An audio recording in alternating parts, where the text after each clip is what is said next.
Friends, the book of Genesis, the first book of the Bible, introduced the concept of making offerings to Jehovah, the invisible, true, living God, our Creator. The first two sons of Adam and Eve were Cain and Abel.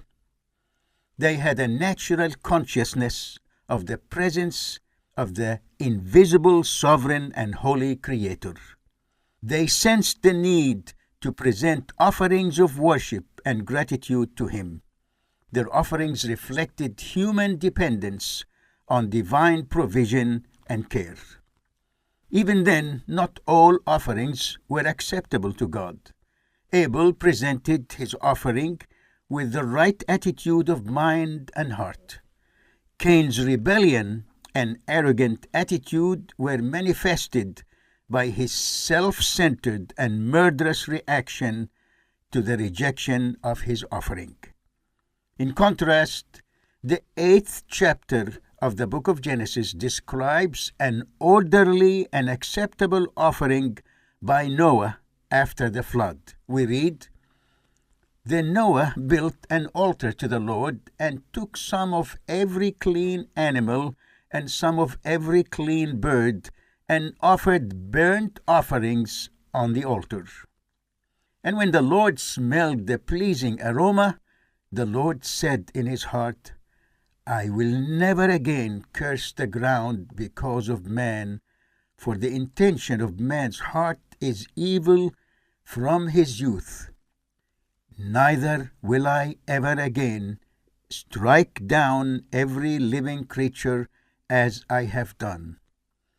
While the earth remains, seed time and harvest, cold and heat, summer and winter, day and night shall not cease."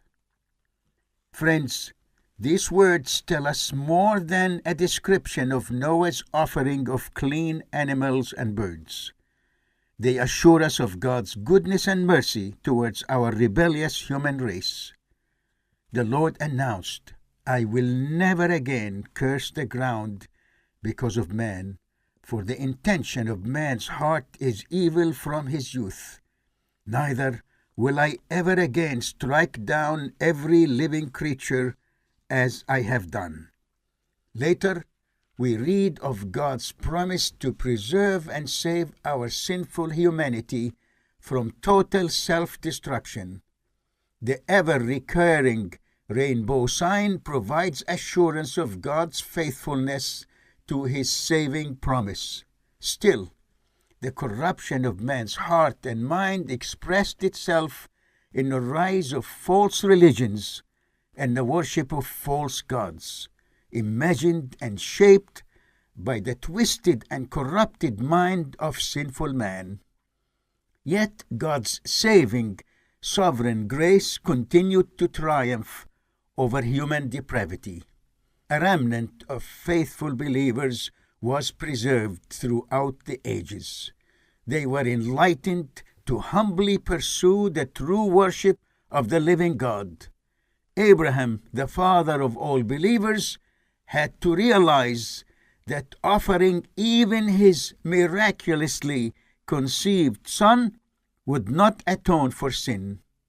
It became clear that redemption and remission of sin can only be accomplished by God himself.